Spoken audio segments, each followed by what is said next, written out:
سورۃ المائدہ کی پہلی آیت مبارکہ۔ الحمدللہ وکفی وسلام علی عبادہ الذین اصطفی، خصوصاً علی سید الرسل وخاتم الانبیاء وعلى آلہ واصحابہ الاتقیاء، اما بعد فاعوذ باللہ من الشیطان الرجیم، بسم اللہ الرحمن الرحیم۔ یا ایہا الذین آمنوا اوفوا بالعقود، احلت لکم بہیمۃ الانعام الا ما یتلی علیکم غیر محل الصید وانتم حرم، ان اللہ یحکم ما یرید۔ اس سورۃ مبارکہ کا نام سورۃ المائدہ ہے۔ مائدہ کا لفظ اس سورۃ مبارکہ کے 15ویں رکوع میں حضرت سیدنا عیسیٰ علی نبینا وعلیہ السلام کی امت نے اور ان کے حواریوں نے ان سے یہ درخواست کی کہ آپ اللہ پاک سے دعا کریں کہ اللہ ہم پر کوئی کھانوں کا دسترخوان نازل کر دے۔ تو وہاں حضرت عیسیٰ علیہ السلام کی دعا کے الفاظ یوں ہیں: ربنا انزل علینا مائدۃ من السماء، اے اللہ ہمارے اوپر آسمان سے دسترخوان نازل فرما۔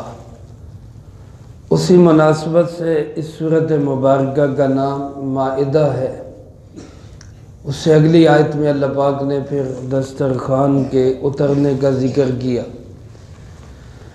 گویا مائدہ عربی زبان میں دسترخوان کو کہا جاتا ہے، لیکن علماء نے لکھا ہے کہ جس دسترخوان پر کھانے لگے ہوئے ہوں، اس پہ کھانے رکھے ہوئے ہوں، اس کو مائدہ کہا جاتا ہے، اور جس دسترخوان پہ کھانے لگے ہوئے نہ ہوں، وہ خالی ہو، اس کو عربی زبان میں خوان کہا جاتا ہے، جو لکھنے میں خوان آئے گا، پڑھنے میں خوان آئے گا، جس کو ہم دسترخوان کہتے ہیں۔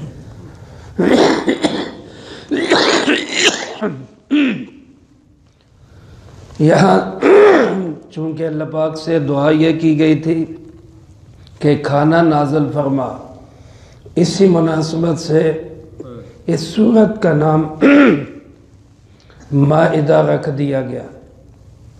یہ اس کا مشہور نام ہے۔ ویسے اس سورۃ مبارکہ کو سورۃ العقود بھی کہتے ہیں۔ عقود کا لفظ اس کی پہلی آیت میں ہے: اوفوا بالعقود، اے ایمان والو اپنے عقد، اپنے عہد و پیمان، اپنے وعدے پورے کیا کرو۔ اس کی وضاحت انشاءاللہ العزیز اگلی درس میں وضاحت ہوگی۔ بہرحال یہ اس کا دوسرا نام ہے سورۃ العقود۔ مدنی سورت ہے۔ مدنی سورت ہونے کا مطلب یہ ہے کہ ہجرت کے بعد نازل ہوئی۔ جو صورتیں ہجرت سے پہلے نازل ہوئیں وہ مکی کہلاتی ہیں، چاہے وہ کہیں بھی نازل ہوئی ہوں، اور جو صورتیں ہجرت کے بعد نازل ہوئیں وہ مدنی کہلاتی ہیں، چاہے وہ مکہ مکرمہ میں ہی نازل ہوئی ہوں۔ جیسا کہ اس سورۃ مبارکہ کی تیسری آیت الیوم اکملت لکم دینکم، یہ حصہ اس کا مکہ مکرمہ میں نازل ہوا ہے، لیکن اس کے باوجود یہ سورت مدنی کہلاتی ہے۔ ترتیب کے لحاظ سے اس سورۃ مبارکہ کا نمبر 5واں ہے۔ اس سے پہلے الحمدللہ ہم 4 سورتوں کا درس مکمل سماعت فرما چکے ہیں۔ اللہ پاک اس کو قبول فرمائے۔ سورۃ فاتحہ، سورۃ البقرہ، سورۃ آل عمران اور سورۃ النساء۔ اب یہ 5ویں سورت کے درس کا آغاز ہونے جا رہا ہے۔ اللہ پاک سہولت، عافیت، سلامتی کے ساتھ سورت کو بھی اور قرآن کریم کو بھی مکمل سننے کی توفیق نصیب فرمائے۔ ترتیب کے لحاظ سے تو اس کا نمبر 5واں ہے، لیکن نازل ہونے کے اعتبار سے اس کا نمبر ہے 112، یعنی کہ بالکل آخر میں نازل ہونے والی صورتوں میں سے۔ قرآن کریم کی کل صورتیں کتنی ہیں؟ 114، تو گویا 112ویں نمبر پہ یہ صورت مبارکہ نازل ہوئی۔ بلکہ مسند احمد میں اور اسی طرح حدیث کی دیگر کتابوں میں حضرت عبداللہ ابن عمر اور حضرت اسماء بنت یزید رضی اللہ تعالیٰ عنہما، ان دونوں حضرات سے یہ منقول ہے کہ یہ صورت مبارکہ قرآن کریم کی سب سے آخری نازل ہونے والی صورت ہے۔ روایات مختلف ہیں، اگرچہ یہ بھی ہے کہ اس کے بعد 2 صورتیں نازل ہوئیں، یہ بھی ہے کہ یہ سب سے آخری ہے۔ اور یہ صورت اس وقت نازل ہوئی جب آپ صلی اللہ علیہ وآلہ وسلم حجۃ الوداع کے موقع پہ تھے۔ آپ صلی اللہ علیہ وسلم نے جب حج فرمایا، اس موقع پہ یہ صورت مبارکہ نازل ہوئی۔ اور حج کے بعد جناب محمد کریم خاتم النبیین بلند آواز سے کہہ دیں صلی اللہ علیہ وآلہ وسلم کی حیات دنیاوی کے صرف 80 دن ہیں۔ اس کے بعد آپ صلی اللہ علیہ وسلم رفیق اعلیٰ سے جا ملے تھے۔ تو گویا یہ آخری صورتوں میں سے ایک صورت ہے۔ ایک حدیث پاک میں آپ صلی اللہ علیہ وآلہ وسلم کا فرمان یوں نقل کیا گیا ہے کہ سورۃ مائدہ ان آخری صورتوں میں سے ہے جس میں اللہ پاک نے حلال و حرام کے بہت سارے احکامات بیان کیے ہیں۔ لہٰذا جو اس میں آیا حلال اس کو حلال سمجھو، اور جو اس میں حرام آیا اس کو حرام سمجھو۔ یعنی گویا کہ یہ فیصلہ کن صورت ہے۔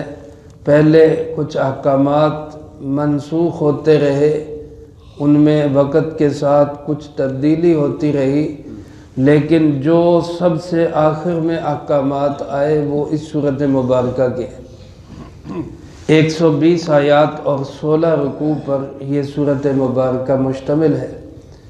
اس کا پہلی صورت کے ساتھ بڑا گہرا تعلق ہے۔ سورۃ النساء میں بھی زیادہ تر احکامات بیان ہوئے، اور سورۃ مائدہ میں بھی زیادہ تر احکامات بیان ہوئے، اگرچہ اور مضامین بھی ہیں۔ فرق باطلہ کی تردید بھی ہے، یہود و نصارہ اور مشرکین و مجوس کے غلط عقائد کا رد بھی ہے، اس صورت میں بھی ہے۔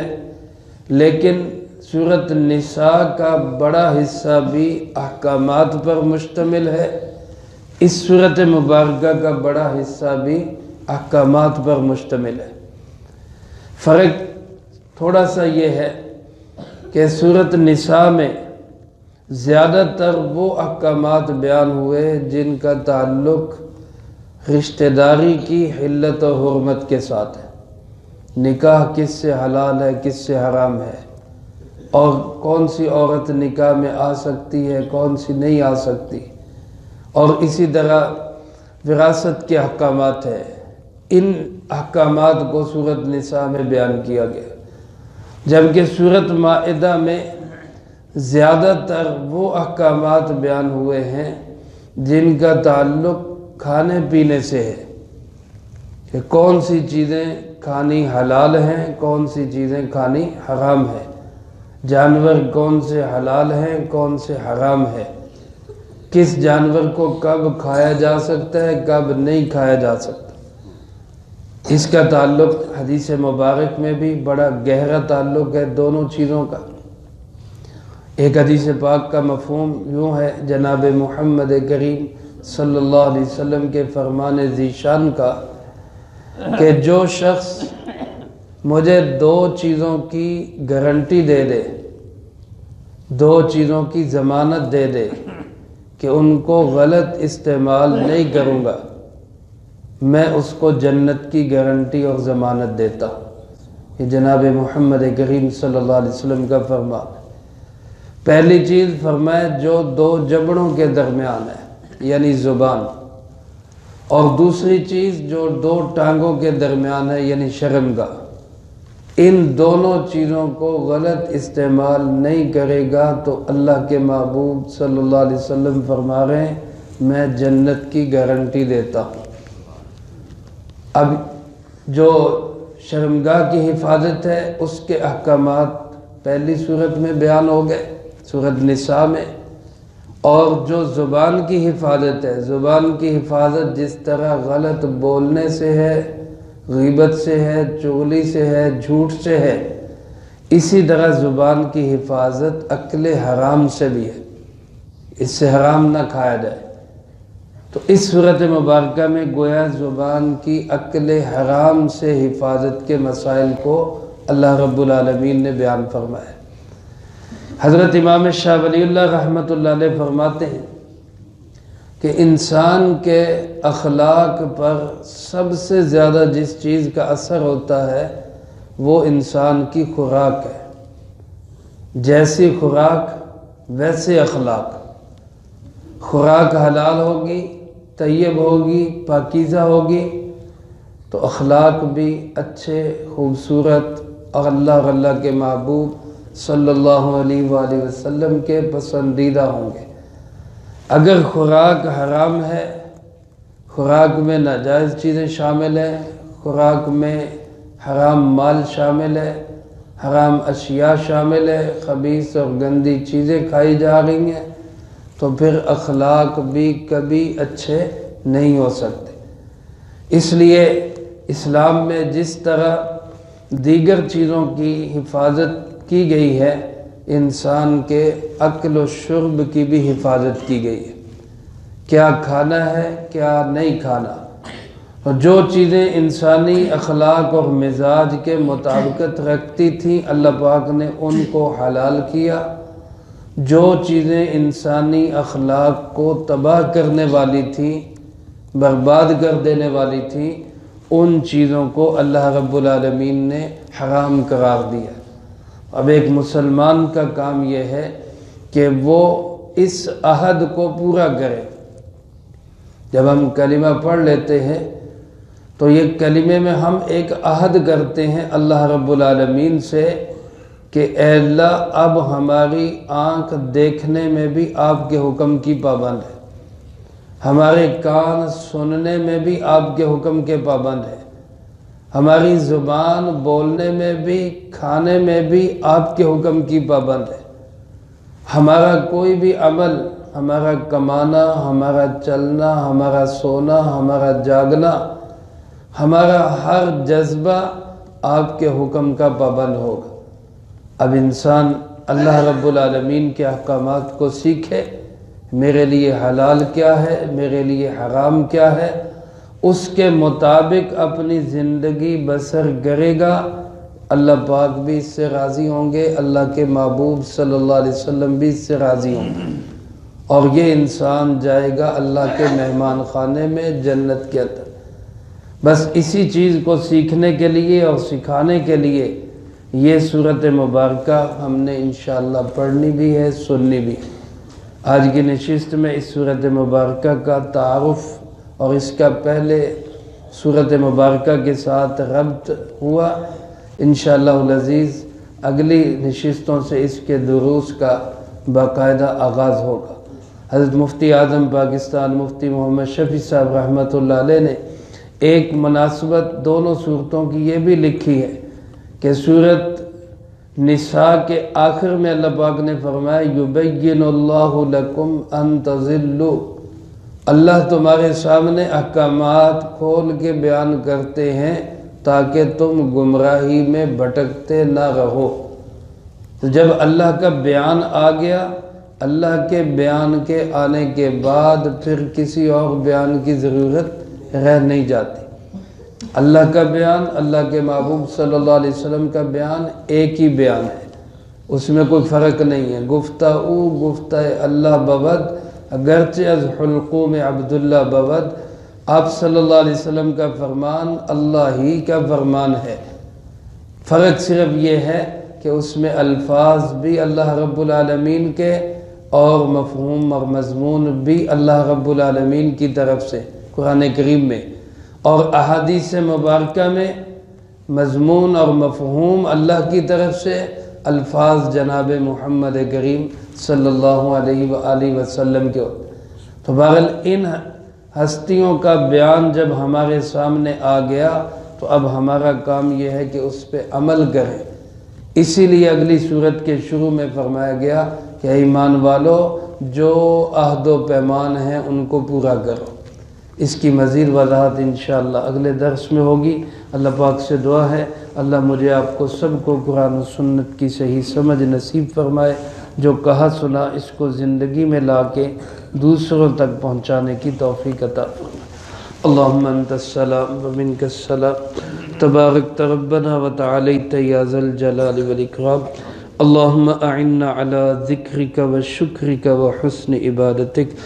اللہم احسن عاقبتنا فی الامور کلہا وأجرنا من خزي الدنيا وعذاب الآخرة۔ اللهم باقية كباقية الوليد، اللهم استر عوراتنا وآمن روعاتنا، اللهم إنا نجعلك في نحورهم ونعوذ بك من شرورهم، اللهم اكفنا بحلالك عن حرامك وأغننا بفضلك عمن سواك، اللهم اكفنا كل مهم من حيث شئت ومن أين شئت، رب اغفر وارحم وأنت خير الراحمين، رب ارحمهما كما ربياني صغيرا، اللهم ربنا هب لنا من أزواجنا وذرياتنا قرة أعين واجعلنا للمتقين إماما، اللهم ربنا تقبل منا إنك أنت